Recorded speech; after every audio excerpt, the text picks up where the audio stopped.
অস্ট্রেলিয়ার একজন ডক্টর, নামটা এখন মাথায় নাই, কয়েকদিন আগে আমি ওনার আর্টিকেলটা পড়লাম, অ্যাবসলিউটলি 2 সপ্তাহ আগে।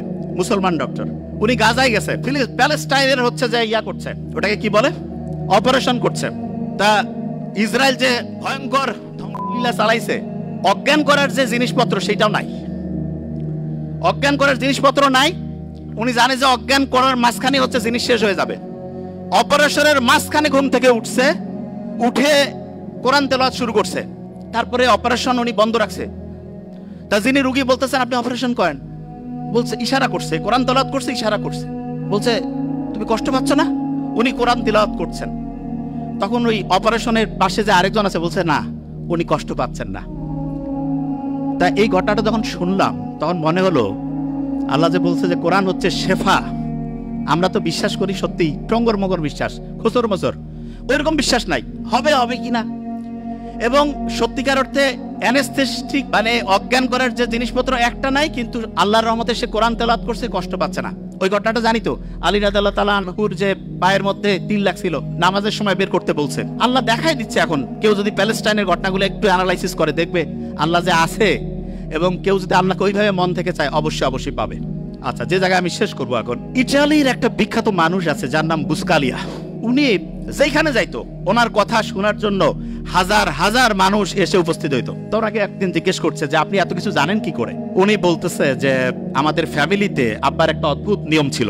সেই নিয়মটা হচ্ছে এরকম, প্রত্যেক দিন রাতের খাবারটা আমার বাবা আমাদের সব ভাই বোনকে একসাথে নিয়ে খাইতো, এবং প্রত্যেক সন্তানকে তিনি আলাদা করে জিজ্ঞেস করতেন what did you learn for the day, আজকের জন্য তুমি কি শিখছো? প্রত্যেককে বলতে হইতো। একজন যদি ঠিকভাবে বলতে না পারে যে আমি আজকে কিছু শিখি নাই, খাবার টেবিলে খাবার রেডি, এক এক করে সবাই উত্তর দিচ্ছে।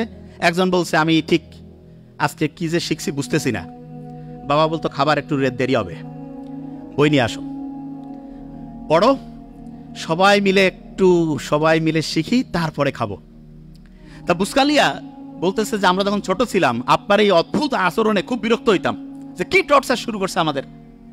তা প্রত্যেক দিন বিকালবেলা প্রত্যেক ভাই বোন একজন আরেকজনকে বলছে তুই কি শিখছিস আজকে বল। একজন যদি কেউ না শিখে, কারণ ওর জন্য সবারই খাওয়া বন্ধ, পরে শিখতে হবে তারপরে খাবে, তখন প্রত্যেকেই একদম রেডি বসে সবাই বলা শুরু করে দিছে। এমন হয়েছে একসাথে কয়েকজন, তাড়াতাড়ি বলতে হবে, তাড়াতাড়ি খাইতে হবে, ছোট্টবেলায় যেটা হয়।